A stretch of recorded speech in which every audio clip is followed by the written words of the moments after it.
ce qui se passe dans le Vatican, comment le diacre principal du pape a invoqué Lucifer en pleine réunion, et cela est tellement choquant.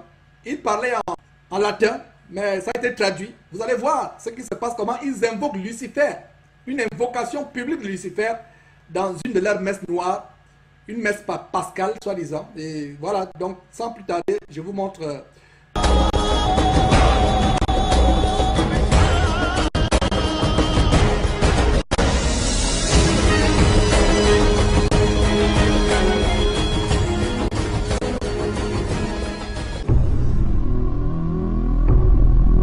les invocations à Lucifer, comme vous pouvez lire sur votre écran.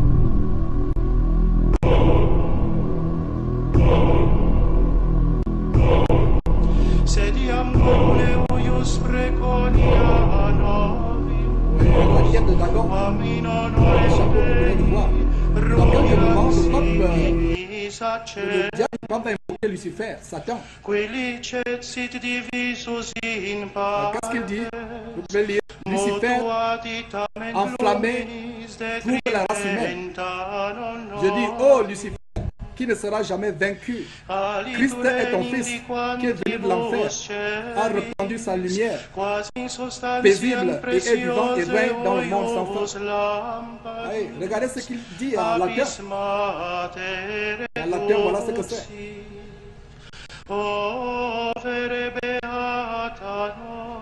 Voilà, en latin, vous pouvez lire ce qu'ils disent latin.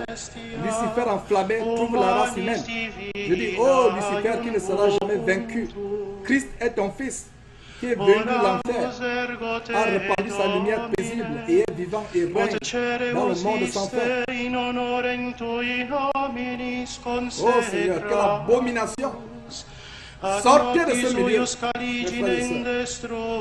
sortez de ces abominations. Les choses abominables qui sont attribuées à Dieu. Dieu n'y est pas. Et in odorem suavitatis acceptus supernis luminaribus. Voilà, mes frères et sœurs. Et on a vu un documentaire tout à l'heure. Ils disent Lucifer, flamme. Lucifer trouve la race humaine. Quelle abomination.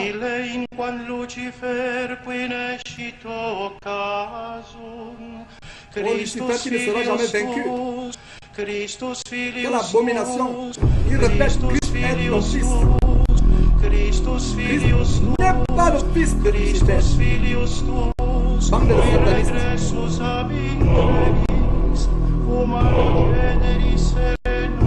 abominables comme cela. Et comme Apocalypse 4 a dit, Dieu appelle son peuple à sortir du système de Babylone. Non pas de Babylone, des filles et des petites filles de Babylone.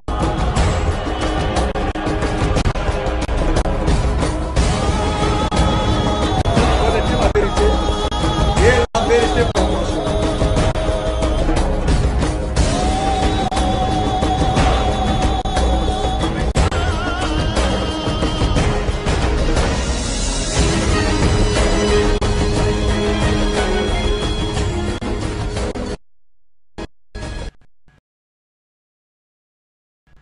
Apocalypse chapitre 18. Voilà ce qui arrivera à ce système apostate, à cette église abominable, prostituée. Le système catholique avec ses petites filles, arrière-petites filles, qui sont les églises du mouvement évangélique telles que Impact Centre Chrétien, Paris Centre Chrétien, Charisma, toutes les églises, peut-être l'église luthérienne, toutes ces églises-là, on va vous montrer, on a des documents. Et en parlant de Impact Centre Chrétien, nous avons vu qu'elle est homologuée par la célèbre FPF, la Fédération protestante française. Or, sur les sites du Conseil mondial des églises, du mouvement écuménisme, on ira sur le site, on va vous montrer que la Fédération protestante française, qui regroupe plus d'une centaine d'églises, je ne sais même pas si c'est 150, et peut-être... Non, je vais vous donner les détails tout à l'heure. Je prends un exemple seulement comme de la France, où la plupart des églises sont sous la férule, sont homologuées par la FPF, la Fédération protestante française, qui elle-même est dans le mouvement de l'écuménisme. Voilà donc de quoi je parle. Des petites filles, arrière-petites filles, sortez de toute église qui n'est pas une véritable église. Dès qu'une église a un nom, montagne de grâce, mouvement de la sainteté, mes frères, c'est de l'apostasie. L'église de Jésus-Christ n'est pas visible. Elle n'est pas enregistrée dans une quelconque administration. Donc, Apocalypse chapitre 18, après cela, je fis descendre du ciel un autre ange qui avait une grande autorité, et la terre fut éclairée de sa gloire. Le verset 2 continue en disant, il cria d'une voix forte, elle est tombée, Babylone la grande, elle est devenue une habitation de démons, un repère de tout esprit impur, un repère de tout oiseau impur au Dieu. Voilà l'église apostate, l'église prostituée, qui a trompé le Seigneur Jésus-Christ avec un autre amant, avec un autre fiancé, avec un autre époux. Cet époux qui est l'Antéchrist. Voilà. La Babylone la grande, un repère de démons. Et nous allons voir comment le Vatican est un repère justement de démons. Vous allez voir comment le sous-sol du Vatican est le lieu où Lucifer a sa place. Je vais vous montrer, vous serez choqués. Et ce que l'ange disait lors de cette vision donnée à Jean, à l'apôtre Jean, c'est la même chose qu'il vous dit aujourd'hui. Et qu'est-ce que l'ange dit? L'ange dit, j'ai entendu du ciel une voix qui disait, sortez du milieu d'elle, mon peuple, afin que vous ne participiez point à ses péchés et que vous n'ayez point part à ses fléaux. C'est la même chose que je crie. L'ange s'est crié et c'est la même chose que je dis aujourd'hui sur cette antenne. Sortez, sortez, peuple de Dieu. Sortez de toute église immatriculée. Sortez de toute église qui a un nom et retournez dans les églises de maison. La parole de Dieu dit, sortez du milieu d'eux et je vous accueillerai. Il y a des gens qui disent, je ne sais pas où je vais aller si je sors. Mes frères et sœurs, si votre maison est en plein incendie, l'incendie a transformé votre maison en une fournaise à dents, vous allez réfléchir un instant, ne sortirez-vous pas, allez vous dire, je ne vais pas sortir, je ne sais pas où j'irai, je ne vais pas sortir. Et si vous refusez de sortir, comme je l'ai toujours dit, les pompiers vont vous attraper et vous jeter dehors. Alors, si votre maison est en feu, vous n'hésiterez pas un instant, vous allez sortir. Il y a des gens qui disent, je ne vais sortir, allez où? Il y a d'autres pasteurs qui retiennent leurs soi-disant fidèles captifs avec ces versets. N'abandonnez pas vos assemblées. Donc, toi qui m'écoutes, mon frère, ma soeur, si ton soi-disant pasteur te dit, n'abandonnez pas l'assemblée, dis-lui que tu as raison.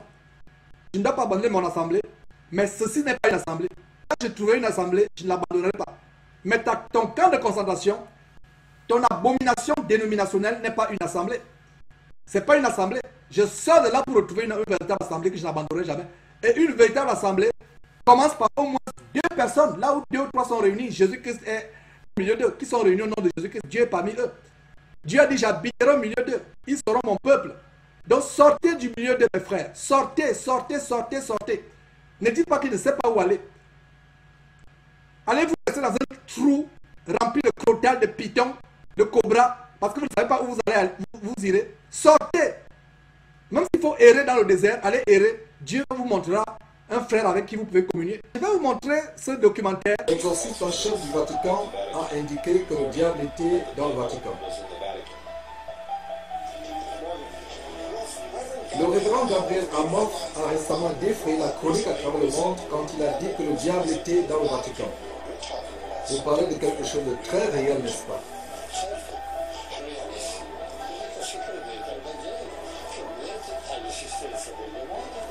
Absolument très réel. S'agissant de la présence du diable dans le Vatican, il a dit que ce n'est pas surprenant. Il a déjà eu à pratiquer un exorcisme sur un autre exorcisme. La première chose que nous devons faire si nous voulons savoir si le diable est au Vatican est de faire un tour dans le sous-sol du Vatican. Comme nous arrivons en dessous du Vatican, nous voyons qu'il est établi selon un certain nombre de pièces marquées par des lettres, comme nous pouvons le voir dans cette partie de la carte. Maintenant, nous allons explorer quelques-unes des pièces sur cette carte. Commençons par la lettre C, ici. Et comme nous regardons dans cette salle, nous voyons que c'est un mausolée de Lucius Tullius Zettius. Le Vatican explique que cette salle a été utilisée pour des offrandes aux morts. Nous lisons, vue de la façade nord et sol en mosaïque. Dans les coins de la mosaïque au sol, il y a 8 carrés de marbre avec des trous circulaires à travers lesquels les offrandes aux morts ont été versées au cours des rites funéraires réalisés dans la chambre funéraire. Nous avons donc ici une pièce où les offrandes sont faites aux morts. C'est assez commun dans le catholicisme. Maintenant, si nous regardons dans la chambre d'à côté, la salle E, nous voyons là, dans cette pièce, qu'ils ont un vase qui a l'image d'une méduse. Donc ici sur le Vatican, nous avons une méduse. Et puis nous nous sommes posé cette question, il s'agit d'un vase, et pourtant il est conservé sur le Vatican. Cela aurait pu être facilement enlevé. Si le Vatican était une église sainte, on pourrait penser qu'ils auraient pu l'enlever. Vous pensez que dans le sous-sol du Vatican, ils auraient des choses qui sont sacrées au Christ, et non pas des dieux étrangers, non pas des idoles et les images de dieux étrangers. Maintenant, comme nous descendons dans la salle H, nous voyons là que c'est un mausolée qui est l'un des plus grands et des plus luxueux mausolées dans le sous-sol du Vatican, à la basilique Saint-Pierre. Il est dit qu'il a été construit au début de la deuxième partie du IIe siècle, pendant le règne de l'empereur Marcus Aurelius, et il appartenait à la franchise de l'importante famille Valérie. Et comme nous sommes dans ce mausolée, nous voyons qu'il y a un bon nombre d'idoles de l'ancien empire romain. Et nous nous sommes demandé pourquoi donc garder ces idoles sous la basilique Saint-Pierre. On pourrait penser qu'ainsi ils étaient les chrétiens et ils auraient dû enlever tout cela. Je ne peux pas imaginer quelqu'un qui a une véritable église et qui garde des idoles dans leurs églises. Spécialement les idoles païennes, surtout laissées depuis l'ère païenne révolue. Mais ici nous avons dans le sol du Vatican beaucoup d'idoles païennes qui sont gardées sous la basilique Saint-Pierre. Voici une idole. Le Vatican affiche une tête d'un enfant en stuc doré. Une mèche de cheveux typique d'un initié dans le culte d'Isis est visible. Et si nous regardons, voilà, c'est l'idole d'un enfant qui est initié dans le culte d'Isis. Et si nous regardons dans cette salle, nous voyons que certains stocks décorent les murs. Ici, nous avons la personnification de Saïnis. Et rappelez-vous dans le livre de l'Apocalypse, où il est dit que la bête sort de l'océan. On se pose la question, pourquoi le Vatican a-t-il des dieux étrangers sous sa basilique? Pourquoi les protège-t-il si c'était une vraie église? Il ne pouvait pas le faire même pour des raisons artistiques, en particulier avec des mauvaises choses qui s'y passent. Et comme le prêtre l'a dit précédemment, le mal existe bel et bien dans le Vatican, le diable est réel. Mais l'hypocrisie de tous ces éléments, c'est qu'ils ont toutes ces images maléfiques et ces idoles dans le sous-sol du Vatican, la basilique Saint-Pierre. Nous voyons aussi des figures de génies avec les ailes de chauve-souris qui sont également représentées sur les murs. Encore, ceci est censé être une église sainte et un saint lieu. Or, ces choses-là sont disposées depuis de nombreuses années. Et comme nous rentrons la tour à côté, la salle I, nous voyons les détails de la mosaïque au sol, avec les chars de Mercure et de Pluton. Et cela une référence explicite à la victoire de la mort. Et le retour de là, il le décrit comme étant une splendide mosaïque, un sol mosaïque, où Mercure est représenté par une calycée avec une aile et des chevilles. Et marchant devant un char qui transporte Pluton et sa femme Perséphone. Nous avons donc ici tous ces dieux romains sous le Vatican, des images de dieux étrangers. Mais comme nous passons à la salle suivante, nous comprenons pourquoi il garde toutes ces idoles là-bas. Comme nous passons à la pièce U, ainsi nous voyons qu'il y a, nous avons dans le champ de tous les champs. Sur le mur, il y a une représentation de Lucifer qui est le porteur de lumière, l'étoile du matin, à l'opposé de la paroi qui est un dessin de Vespère, l'étoile du soir, les symboles cosmiques du cycle de la vie humaine. Nous avons découvert que quand vous arrivez à la salle 1, là nous avons la représentation claire de Lucifer dans le sous-sol du Vatican à la basilique Saint-Pierre. Nous nous sommes donc demandé pourquoi garde-t-il cette image de Lucifer dans le sous-sol du Vatican? Encore une fois, vous allez penser que si vous êtes une église chrétienne, vous n'aimerez pas avoir une de ces images. Nous savons qu'ils vont dire, oh, nous gardons parce que c'est un patrimoine de l'UNESCO ou quelque chose comme ça. C'est toujours leur excuse. L'enregistrer pour l'amour de l'art. Mais pour le vrai chrétien, ce n'est pas une excuse. Car nous savons si vous donnez la gloire et de la propagande aux fausses divinités, aux faux dieux païens, que faites-vous? Vous êtes en réalité en train de soutenir le royaume spirituel du mal. Cela ne peut pas venir de Dieu. Et vous prétendez par exemple être une véritable église. Et vous, de quel exemple donnerez-vous? L'exemple de fait des représentations de Lucifer dans le sous-sol du Vatican depuis des centaines d'années. Mais ces images ont été là, selon ce qu'ils prétendent depuis l'époque de Constantine.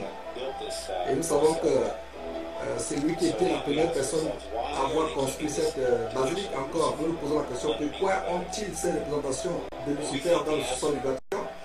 Mais nous pensons que la réponse du pourquoi de ces images, de ces idoles gardées dans le sous-sol du Vatican, c'est parce qu'en fait, nous avons affaire à une église apostate et qui a toujours été apostate. Et même maintenant, elle est remplie de francs-maçons. Et nous savons que la raison pour laquelle ils gardent ces choses depuis longtemps, d'ailleurs, ils exhibent ces choses depuis un certain temps sur leur site internet parce qu'ils veulent que les gens voient cela. Ils veulent que les gens voient ce qu'ils sont en réalité. Mais pour les masses qui croient que Rome est toujours une église pure, ils ne se gênent pas de les tromper en leur faisant croire qu'il y a encore une église chrétienne. Quand vous descendez dans le sous-sol du Vatican, vers le salle suivant, ils vont essayer de vous convaincre durant votre visite que Pierre est enterré là-bas dans l'une des chambres, ce qui donne de la crédibilité au pape. Mais nous nous posons la question, pourquoi voulez-vous suivre un pape qui a toutes ces mauvaises choses dans son église? Et il est clair que cette représentation de Lucifer, du diable dans le sol du Vatican, qui est bien caché dans le sous-sol du Vatican, à la basilique Saint-Pierre. Maintenant, si vous êtes un catholique et vous regardez cette vidéo, nous vous encourageons à sortir de cette église. Comme vous pouvez voir à travers ces images et ces idoles qui sont conservées dans le sous-sol de votre église, nous espérons que vous allez vous allez considérer sérieusement ces choses. Et vous posez la question, mais si mon église est une vraie église, alors pourquoi font-ils la promotion de ces choses? Pourquoi ils veulent que les gens voient ces choses?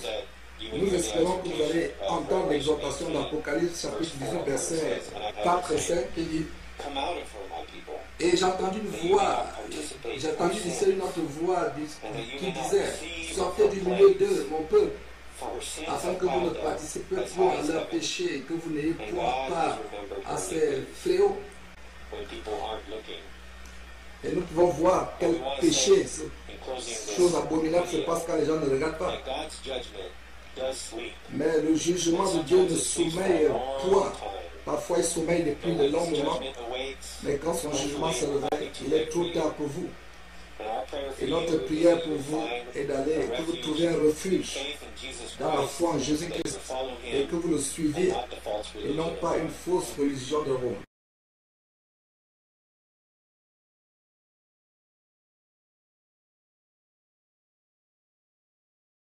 Et voilà, mes frères, des choses que nous montrons afin que le peuple de Dieu soit édifié. Nous devons connaître ces choses. Et nous allons poursuivre cet article. D'ailleurs, je vous ai montré ce document où Billy Graham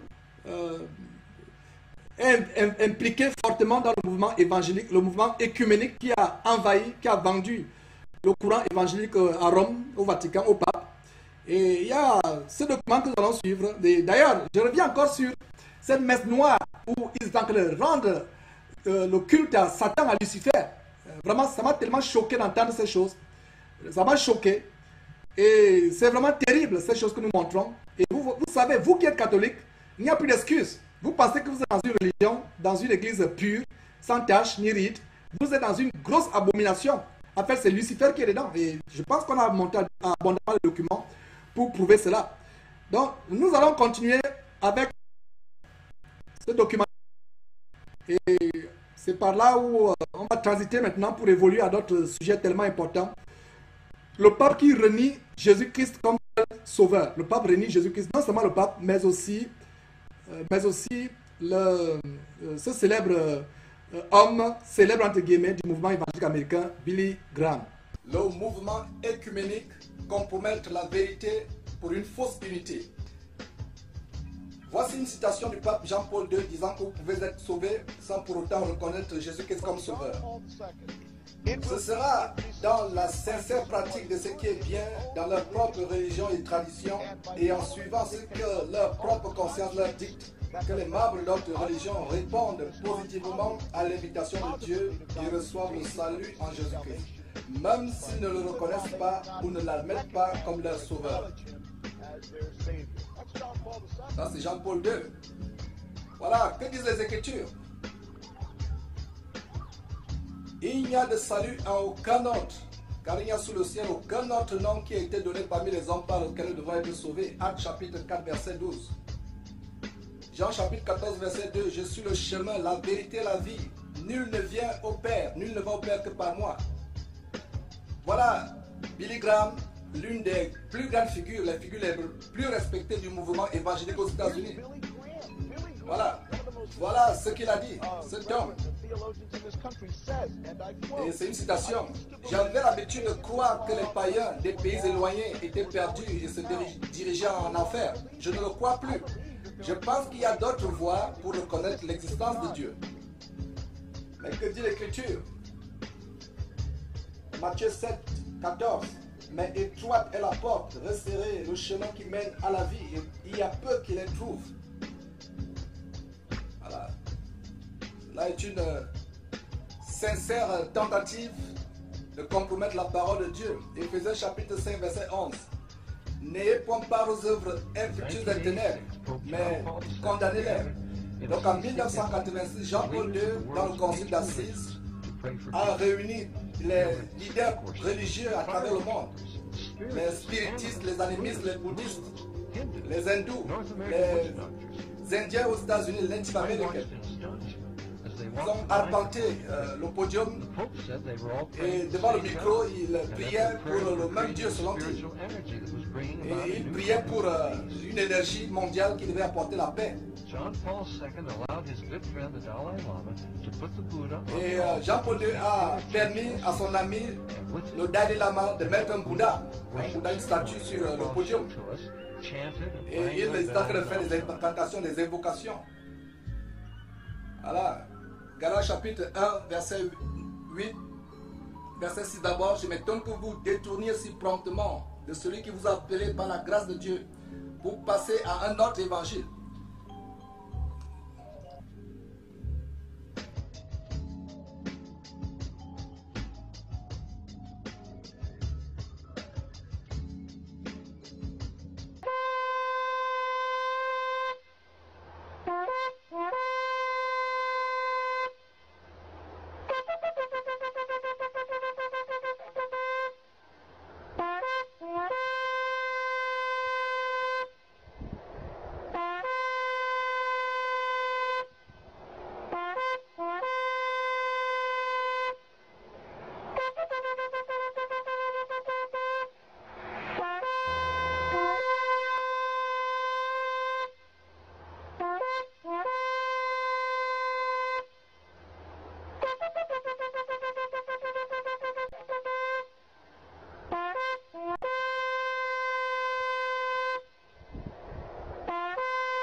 May I present Archbishop Kayang Barslamian, Primate of the Eastern Diocese of the Armenian Church in America. According to ecumenical protocol, the Eastern Orthodox would be first in order, as they are, of course, first in priority in the Catholic Church's ecumenical responsibility. May I present Archbishop Yichen Akachi. the legate and ecumenical officer of the Eastern Diocese of the Armenian Church in America, and president of the National Council of Churches in the United States. Holiness, may I present Reverend Dr. Donald McCoy, representing the presiding Bishop Mark Hansen of the Evangelical Lutheran Church in America.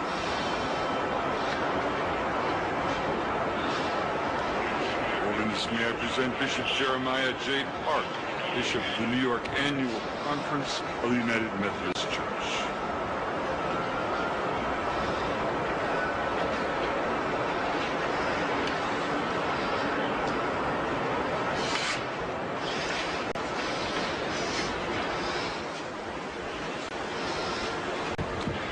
Your Holiness, may I present Reverend Wesley Granberg Michelson, the General Secretary of the Reformed Church in America.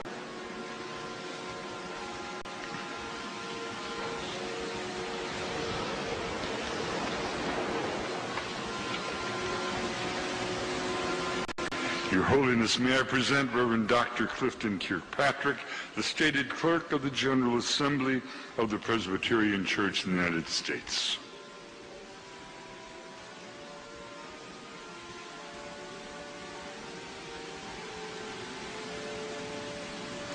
Your Holiness, may I present Reverend Dr. William J. Shaw, President of the National Baptist Convention, United States.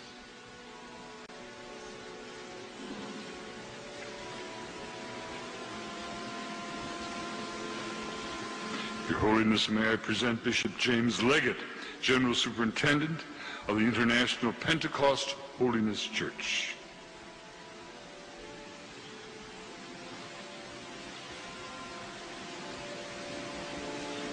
Your Holiness, may I present Dr. Leith Anderson, President of the National Association of Evangelicals.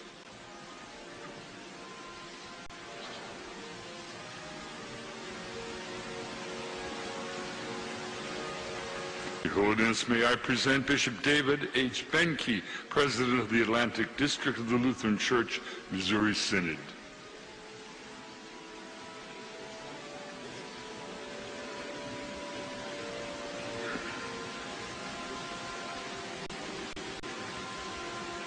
Your Holiness, may I present Reverend Dr. A.R. Bernard Sr., President of the Council of Churches of the City of New York.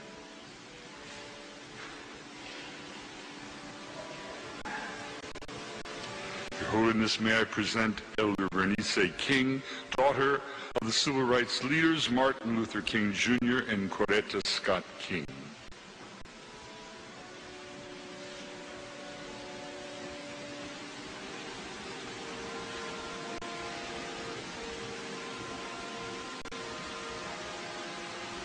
Your Holiness, may I present Reverend Jimmy Song Ji Lim, Executive Director of the Council of Churches of the City of New York.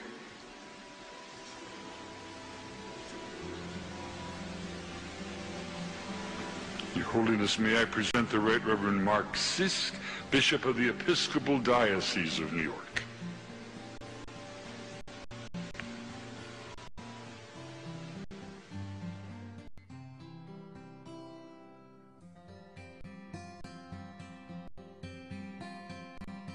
And I saw what looked like a sea of glass mixed with fire, and standing beside the sea, those who had been victorious. They held harps given them by God, and they sang the song of Moses and the song of the Lamb. And they sing the song of Moses, the servant of God, and the song of the Lamb.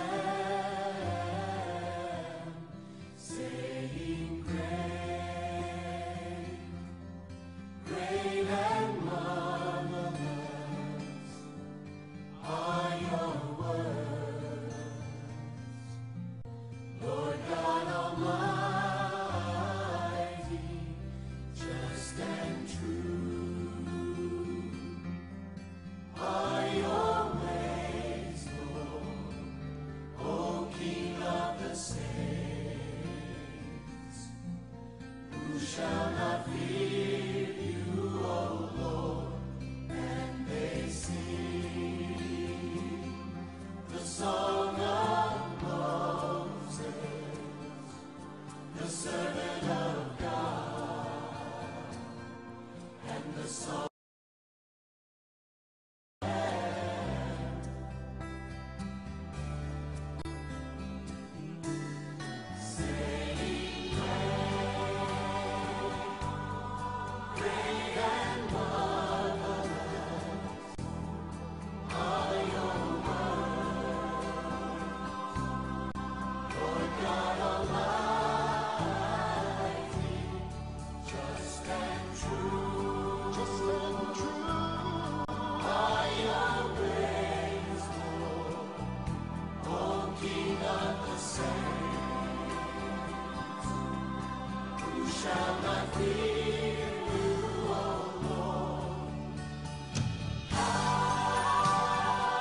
Voilà mes frères, nous sommes de retour après ce clip qui vous montre vraiment l'apostasie de l'écuménisme. Voilà donc un pape qui a que de recevoir les leaders religieux à travers le monde, comment ils se prosternent, c'est ce que je vous disais.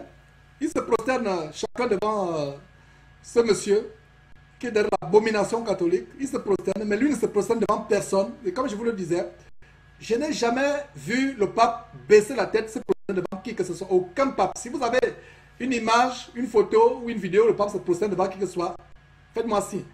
Même les présidents des pays les plus puissants du monde, l'Angleterre, la France, le Japon, la Chine, la Russie, les États-Unis surtout, tous se prosternent devant le pape. Que ce soit les leaders politiques, que ce soit les leaders de la finance, ils se prosternent devant le pape. Ce n'est pas vraiment... ce n'est pas un hasard. Ce n'est pas un hasard, c'est un jeu de spirituel. Et nous montrons ces choses pour vous ouvrir les yeux, pour vous dire que mes frères et sœurs, faisons attention. Nous devons sortir effectivement. Il y a Serge qui dit, frère Jean, j'ai vu la fille de Martin Luther King faire allégeance au pape. Et effectivement. Et laissez-moi vous dire que pour vous qui ne connaissez pas qui est le véritable Martin Luther King Jr., mes frères, vous me voyez sourire. Oh mes frères et sœurs, faites vos recherches. Allez faire vos recherches, vous allez découvrir ce qu'il y a derrière.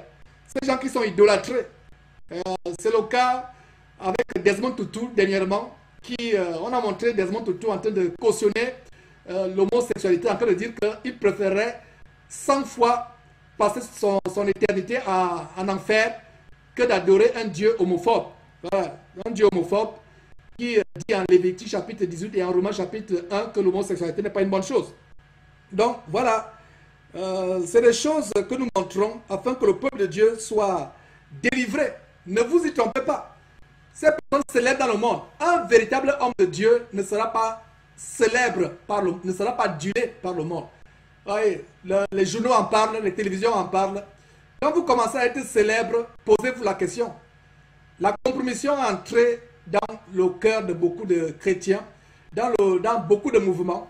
Nous devons exposer ces choses. Nous allons continuer avec cet article.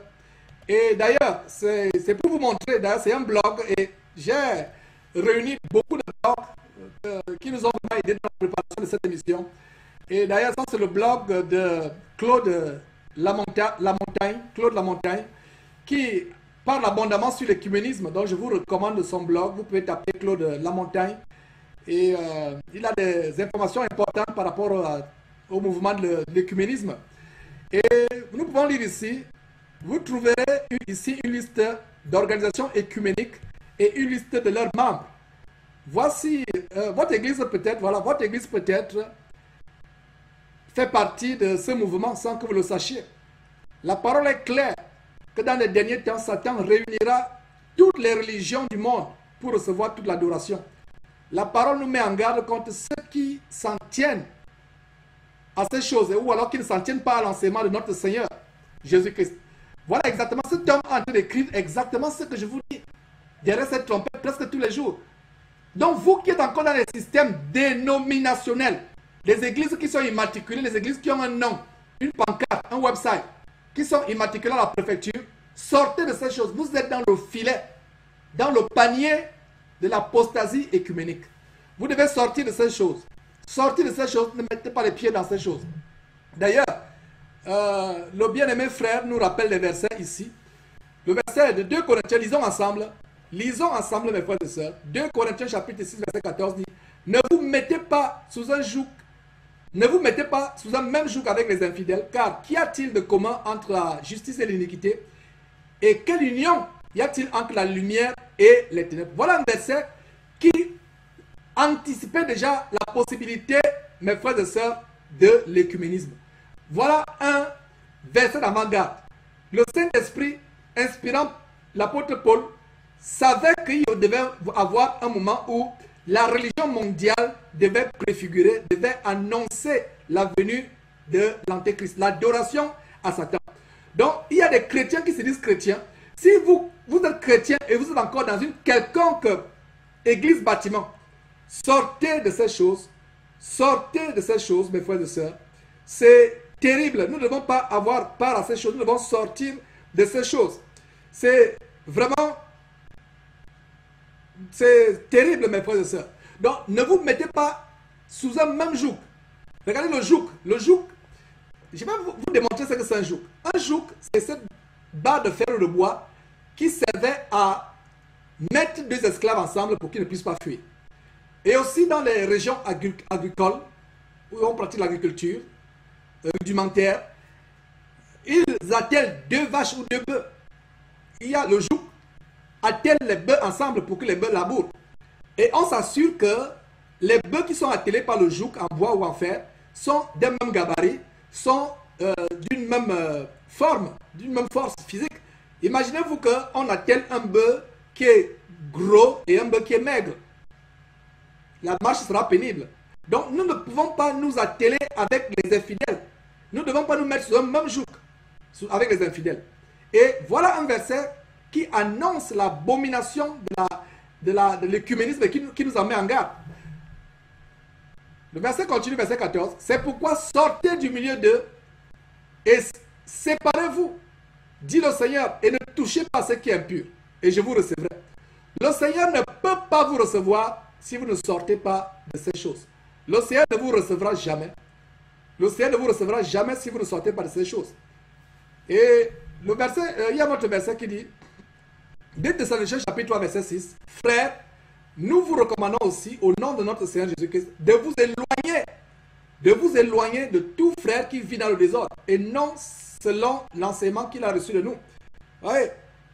Quelqu'un qui ne suit pas l'enseignement du Seigneur, il faut s'en éloigner.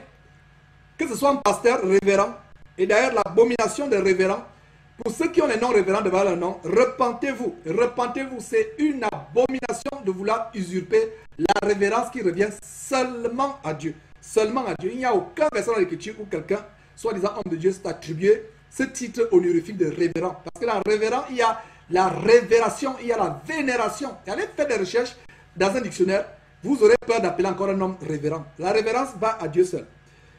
Et donc, il y a quelqu'un, je pense que c'est Serge, qui dit ceci. Serge dit ceci, frère, j'allais à une église baptiste en Irlande, qui tenait leur église bâtiment de l'ordre de Malte, qui est une branche de la franc-maçonnerie. Effectivement, ce n'est pas surprenant. Ce n'est pas surprenant. Donc, on continue à rappeler la fondation scripturale, parce que ce qui est plus important lors de ces émissions, ce n'est pas tant les vidéos, ce n'est pas tant les images, mais c'est la parole de Dieu. Bien-aimés, ne croyez point à tout esprit, mais éprouvez les esprits pour savoir s'ils sont de Dieu. On doit éprouver les esprits pour savoir s'ils sont de Dieu, car plusieurs faux prophètes sont venus dans le monde. Et 2 Timothée chapitre 3 verset 5, ayant l'apparence de la piété, mais en ayant renié la force. Éloigne-toi de ces gens-là. Éloigne-toi, mes frères, mes sœurs, mon frère et ma sœur, toi qui écoutes cette émission. Éloigne-toi de tout groupe écuménisé. Éloigne-toi de tout pasteur qui a une église bâtiment. sortez derrière les églises bâtiments, retournez dans les églises maisons. Nous continuons à sonner l'alarme, à crier. Nous continuons dans 2 Timothée chapitre 4, verset 3 à 4. Car il viendra un temps où les hommes ne souffriront point la saine doctrine, c'est-à-dire qu'ils ne supporteront point la saine doctrine, mais où, désirant d'entendre des choses agréables, ils s'amasseront des docteurs, une foule de docteurs, selon leur convoitise, et fermeront l'oreille à la vérité, et ils se tourneront vers les fables. Et une des fables les plus abominables de cette fin de temps, c'est justement les fables de l'écuménisme, le mouvement de l'écuménisme. 1 Jean chapitre 5, verset 2 à 3 dit ceci. Nous connaissons en ceci que nous aimons les enfants de Dieu, c'est que nous aimons Dieu et que nous gardons ses commandements. Regardez très bien, gardons ses commandements. Car ceci est l'amour de Dieu, c'est que nous gardons ses commandements. Or, ces commandements ne sont pas quoi? Ne sont pas pénibles. Les commandements de Dieu ne sont pas pénibles. Galates chapitre 1, verset 8 dit, mais quand nous-mêmes, ou un ange du ciel, vous annoncerait un autre évangile, un évangile différent de celui que nous vous avons annoncé, qu'il soit anathème. Matthieu chapitre 7, verset 21, ce n'est pas tout homme qui me dit Seigneur, Seigneur, qui entrera dans le royaume de Dieu, mais celui-là qui fait la volonté de mon Père qui est dans les cieux. Et nous pouvons voir ici quelques églises du Conseil écuménique des églises, voilà, le Conseil écuménique des églises, auxquelles les églises apostates telles que Impact Centre Chrétien et autres sont associées, World Council of Churches, le Conseil écuménique des églises. Donc, c'est une communauté fraternelle de 330 églises, membres dans plus de 120 pays sur 5 continents. Voilà, ces églises représentaient presque toutes, représentent presque toutes les traditions chrétiennes. Donc voilà, au Canada, on a quelques exemples. L'église anglicane du Canada, l'église chrétienne disciple de Christ Canada, etc. L'église évangélique luthérienne, le Tenir Exil. Voilà, donc quelques églises. Et ça, c'est les membres du Canada. Et vous qui êtes au Canada, je peux mettre pause pour que vous voyez un peu ce qui se passe là-bas de votre côté au Canada. Et d'ailleurs, il y a une page du Conseil écuménique. Le Conseil écuménique, je pense que je vais vous montrer cette page, le Conseil écuménique. Donc, vous voyez donc l'église orthodoxe, l'église éthiopienne orthodoxe, l'église presbytérienne, l'église réformée, l'église unie, etc. J'ai mis pause pour que vous puissiez lire. Voilà, les Evangelical Fellowship of Canada, les membres de l'FFC, voilà, toute cette liste-là. Peut-être que vous qui êtes au Canada, vous pouvez reconnaître votre église et sortez de ces choses. Sortez de toute église bâtiment. Sortez de toute église dénominationnelle. Dès qu'une église a une dénomination, c'est déjà elle a déjà la marque de l'apostasie. N'importe quel nom. Si une église a un nom, vie profonde, mouvement de sainteté de ceci, cela, une église qui a un nom a déjà, mes frères et sœurs, les marques de l'apostasie.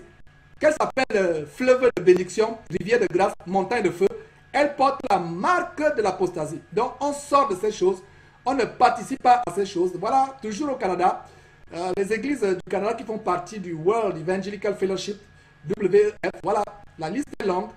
Et nous devons sortir de ces choses, ne pas prendre part à ces abominations, à ces apostasies. Et c'est la volonté de Dieu, voilà, le Conseil écuménique atlantique, ouais, c'est tellement tout ça, l'écuménisme, le Conseil écuménique des chrétiennes, des chrétiens du Canada, voilà, c'est, oh mes frères et sœurs, c'est terrible. Et les versets bibliques qu'on a lus dans cet article du blog du frère La Montagne, c'est la version d'Osterwald révisée 1996.